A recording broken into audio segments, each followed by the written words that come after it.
Isipin ang sumusunod na eksena, isang babae, pagkalipas ng mga taon ng paglunok ng mga palaka, at nagpapanggap na ang lahat ay maayos, sa wakas ay nagpa siya na magturo ng isang aralin sa buhay na walang makakalimutan.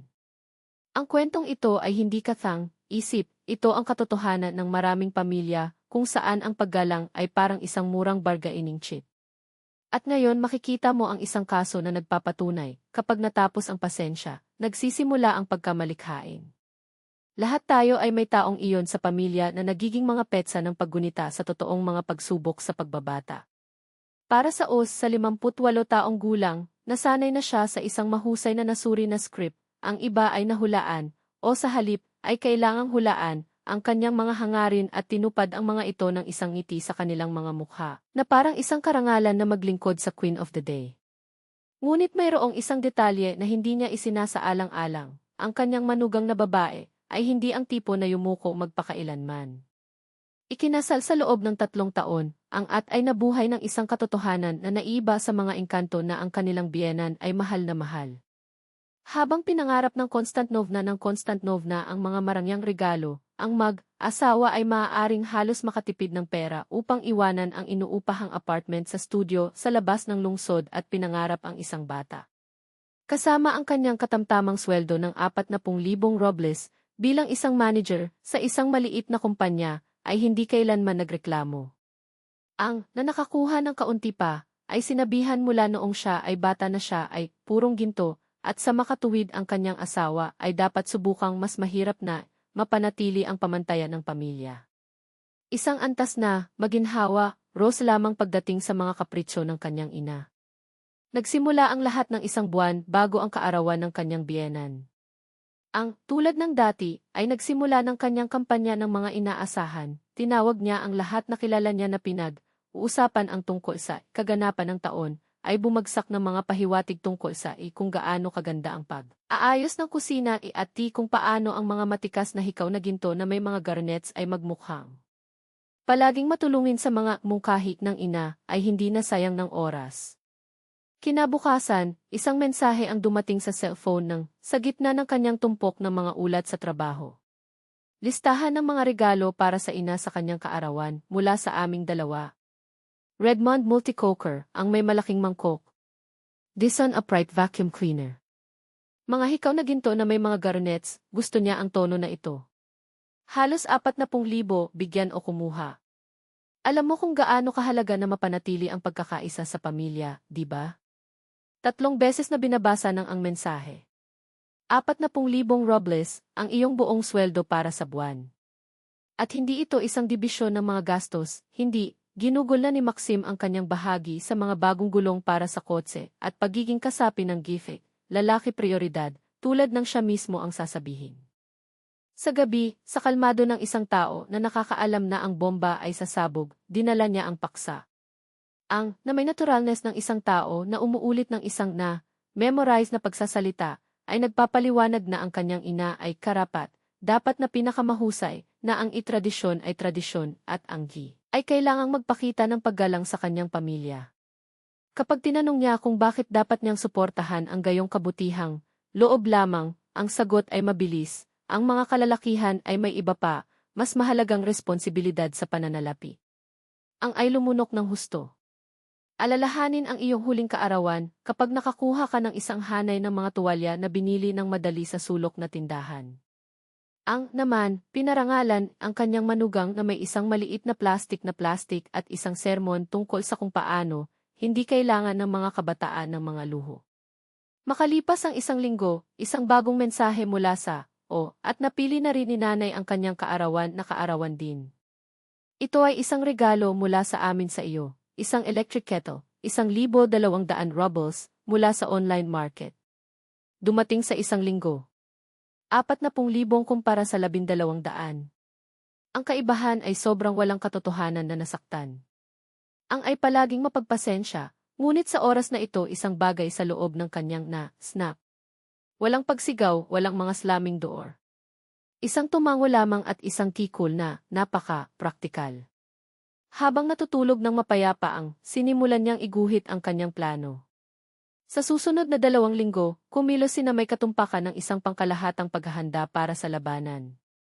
Bumili siya ng isang multi-coker, ngunit hindi ang Redmond para sa 10,000, ngunit isang kopya ng Chino para sa 3,000. Ang vacuum. Sakit. Isang pangunahing, corded model para sa 4 na grand sa halip na ang cordless Dyson. At ang mga hikaw. Isang makintab na piraso ng alahas, na mait mga bato na nagliliwanag ng mas maliwanag kaysa sa isang ilaw ng trapiko, para sa 500 robles. Ngunit iyon lamang ang unang bahagi. Kasabay nito, namuhunan siya sa kanyang sarili dahil hindi pa siya nangahas, isang nakamamanghang damit na nagkakahalaga ng 15,000, sapatos na nagkakahalaga ng 10,000 at isang bag na nagkakahalaga ng 12,000. Lahat ay nakatago sa bahay ng kanyang kaibigan na natuwa sa bawat detalye ng operasyon. Ito ay magiging epiko, ang dalawa ay tumawa, habang maingat na ibinalot ng mga kahon ang mga kahon ng mga regalo para sa kanyang biyenan. 1 linggo bago ang malaking araw, inanunsyo niya na, doon. Maganda ang mga regalo, tingnan. Siya, nang walang pinaghihinala ang anuman, pinupuri ang dedikasyon ng kanyang asawa. Pagkatapos ng lahat, sino ang maghinala sa isang babaeng laging sumuko? Ang kaarawan ni Konstantinovna ay ipinagdiwang sa isang magarbong restoran na may 20 panauhin mga kamag-anak, kaibigan at kapitbahay na binalaan niya. Ang aking manugang na babae ay naghanda ng espesyal, mahal at kalidad na mga regalo. Dumating ang nagliliwanag, kasama ang kanyang bagong damit, hindi magagawang sapatos at bag na mukhang isang bagay na wala sa isang magazine na fashion. Siyempre, nasayang ang oras. Ang set na iyon ay hindi masyadong mahal, ito ba? Tinanong niya, na may tono ng isang tao na nakakaalam na ang sagot ay mag-iiwan sa kanya na nasiyahan. Ito ay isang regalo mula sa Maxim para sa aking kaarawan, sumagot, nakatingin sa mga mata ng kanyang asawa, na agad na namutla. Panahon na para sa mga regalo. Ang ay nanirahan sa gitna ng talahanayan tulad ng isang reyna na naghihintay ng pagkilala. Ibinigay ng mga panauhin ang kanilang mga regalo, mga kahon ng chocolates, bouquets, creams, books. Hanggang sa turn ng mag-asawa. Sa pamamagitan ng isang matahimik na ngiti, ibinigay ni sa 3 mga kahon na nakabalot sa papel na tissue. Nagpalakpakan ang mga panauhin, inaasahan ang mga mamahaling regalo na inihayag ng batang babae ng kaarawan. Binuksan ang unang kahon. Isang multi-coker ngunit hindi iyon. Ang packaging ay nagpakita ng mga karakter na Chino at ang pangalan ng isang hindi kilalang tatak. Iyon ba ay isang multi-coker? Tinanong niya, na pinihit ang kahon na parang inaasahan na lumitaw ang logo ng Redmond. Isang multi-coker. Tulad ng tinanong mo, sumagot na may parehong katahimikan tulad ng isang tao na nagkomento sa panahon. Mas masahol pa ang vacuum cleaner. Sa halip na ang malambot, walang kursong Dyson, isang mas matandang modelo na may mga kordon at murang plastik ay lumabas sa kahon. Ang mga panauhin ay nagsimulang makipagpalitan ng mga sulyap at ang mukha ni ay naging pula bilang isang paminta. Ngunit ang pinakamahusay na ay darating pa.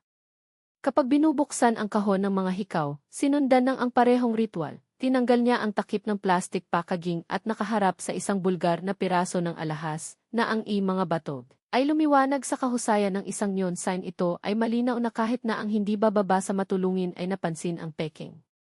Ano ang ibig sabihin nito? Sinusubukan na mapanatili ang kanyang pagiging malinis sa harap ng mga panauhin. Ano ang mali? Humingi ka ng isang multi-coker, narito. Isang vacuum cleaner. Narito ito. Mga hikaw na may mga bato. Narito ang mga ito, sumagot, na maihalos angelic na ngiti, habang ang tawa ng tawa ay sumigaw sa buong silid. Sa wakas na pagtanto na siya ay nasa problema, sinubukan na mamagitan, ngunit ang ay isang hakbang na. Mahal, nasaan ang iyong regalo para sa iyong ina? Ibinigay ko na sa akin, tinanong niya ng malakas, na naging sanhi ng lahat ng mga mata na lumingon sa kanya. Ang ay nag-stutter ng isang bagay tungkol sa magkasanib na mga regalo, ngunit ang hindi natukoy nilinaw. Hindi. Binili ko ang mga regalo. Mag-isa sa aking pera. Tulad ng binili mo sa akin ang kettle. Mag-isa sa iyong o hindi maghintay, kasama ang aking pera, dahil ginugol mo ang iyong iba pang mga bagay.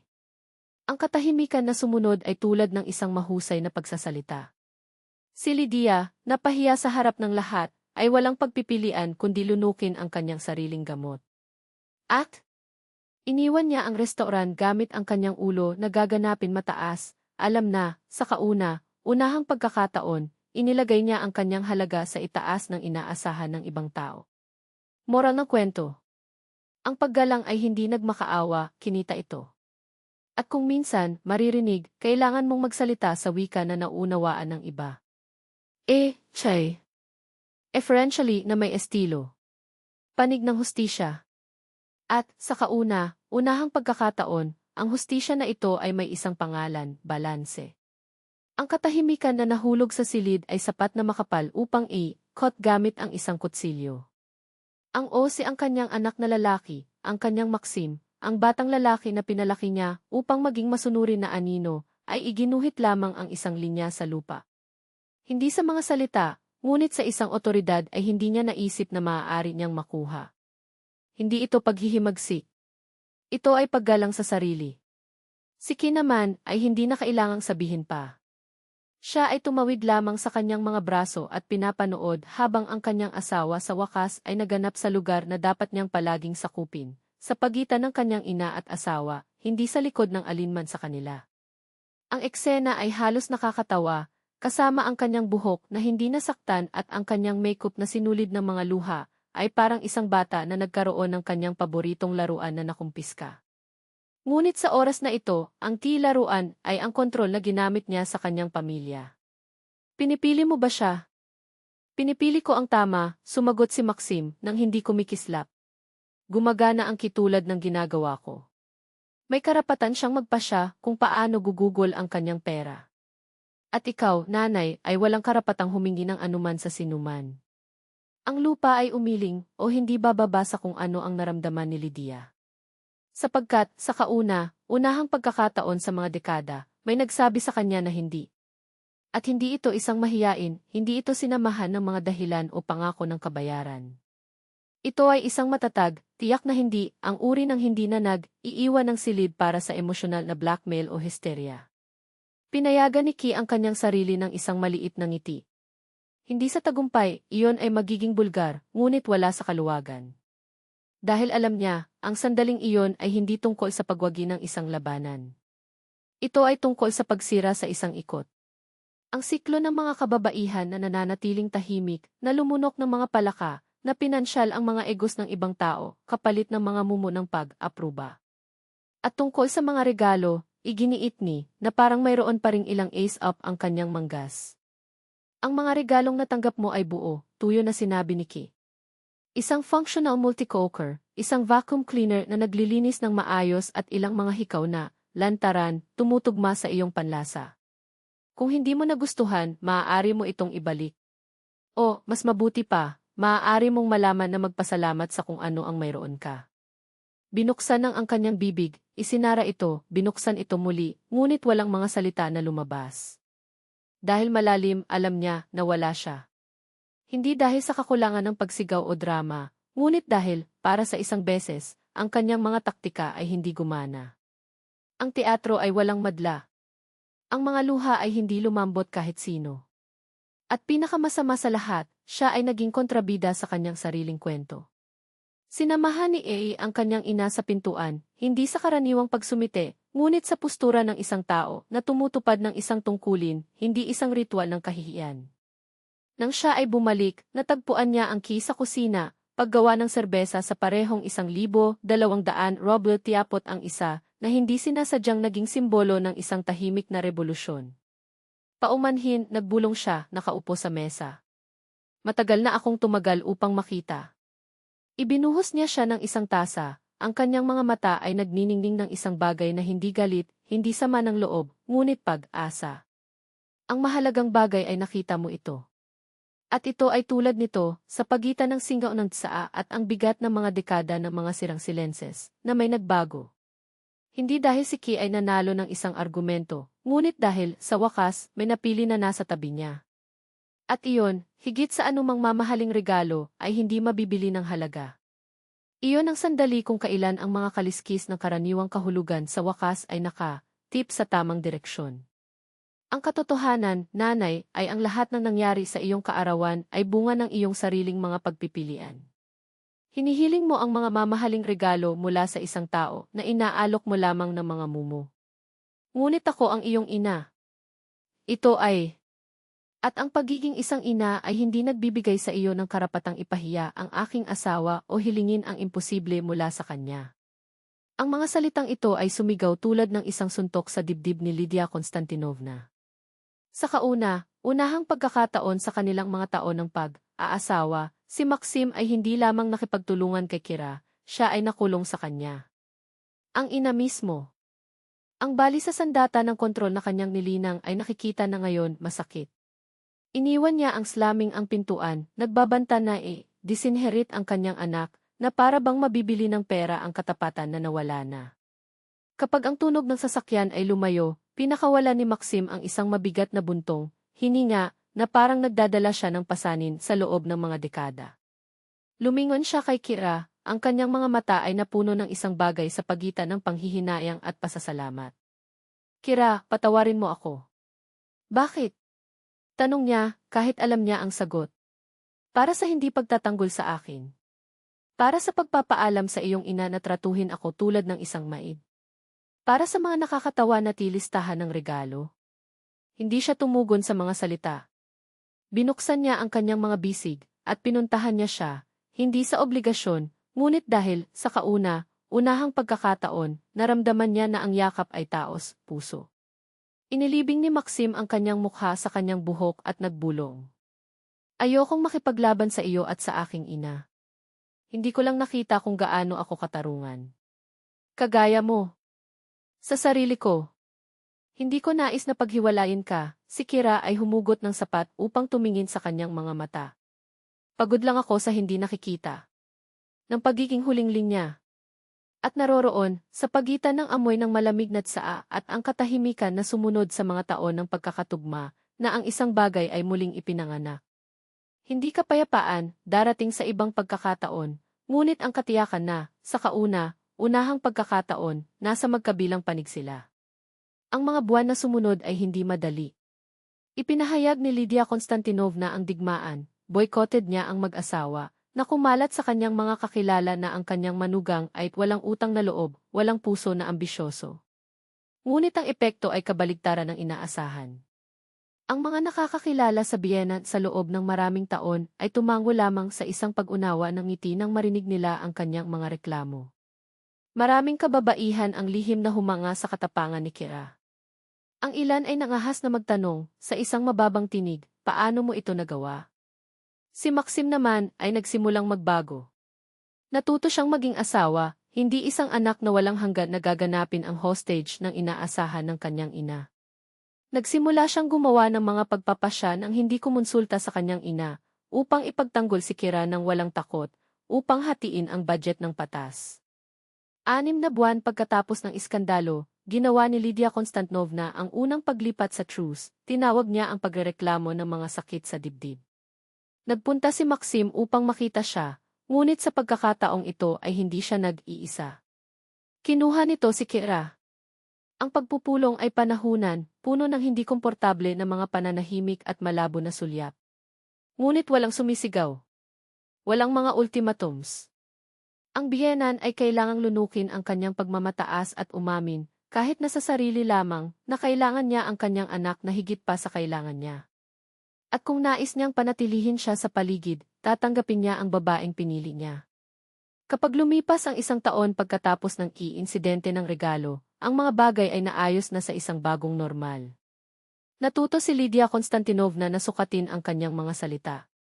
Natuklasan ni Maxim na mayroon siyang gulugod. At sa wakas nakuha ni Kira kung ano ang lagi niyang nararapat, paggalang at kapayapaan ng isip. Sa susunod na kaarawan ng kanyang biyenan, ipinakita sa kanya ng mag-asawa ang isang 3,000 pampalakas na kit kalahati na binayaran ng bawat isa. Pinasalamatan siya ni Lydia nang hindi humihiling ng higit pa. Sa kaarawan ni Kira, ikinagulat siya ni Maxim ng 20,000 singsing at isang hapunan ng kandila. Ang biyenan ay limitado ang kanyang sarili sa isang kahon ng mga tsokolete, ngunit sa kauna-unahang pagkakataon, ang pagbati ay taos puso. Ngumiti pa siya. Ang kwento ng mga regalo ay naging alamat ng pamilya. Tuwing sinubukan ni Lydia Konstantinovna na lumampas sa mga limitasyon, binanggit ni Maxim ang sikat na multi-cooker at ang vacuum cleaner. Sapat na. Ito ay tulad ng kung ang mga salitang iyon ay nagdala sa kanya pabalik sa nakakahiyang hapon, na nagpapaalala sa kanya na may mga linya na hindi na maaaring tumawid. Si Kira naman ay nagkamit ng isang reputasyon. Ang mga kaibigan at kakilala ay nagsimulang maghanap sa kanya, mahiyain, ginagawa ito ng aking biyenan, ano ang gagawin mo? Siya ay nakinig, umiti at sinabi sa kanyang kwento. Palagi itong natapos sa parehong pangungusap. Ang paggalang ay hindi tinanong. Nasakop ito. At kung hindi ka nila iginagalang, marahil oras na upang ipakita sa kanila kung bakit dapat. Pagkalipas ng 2 taon, sapat na ang nakasave ng mag-asawa upang bumili ng 2 silid-tulugan na apartment. Na-promote si Kira. Hindi na gumawa ng mga listahan ng regalo si Maxim, at kung ginawa niya, magiging sorpresa ang kanyang kasintahan. Siya, hindi ang kanyang ina. Si Lydia Konstantinovna sa wakas ay tinanggap na ang kanyang anak na lalaki ay lumaki, na ang kanyang pamilya ay maisariling mga patakaran, at ang mapahamak na tiapot, ang parehong mula sa talakayan, ay nasa kusina pa rin ng mga kabataan, tulad ng isang tahimik na tropeo. Mga oras na kailangan mong maging malikot upang maging malaya, dati nang sinabi ni Kira, na pinapatakbo ang kanyang mga daliri sa murang China. At kapag may nagreklamo tungkol sa mga kawalang katarungan sa bahay, sinabi niya sa kanya ang kwento. Laging may parehong pagtatapos.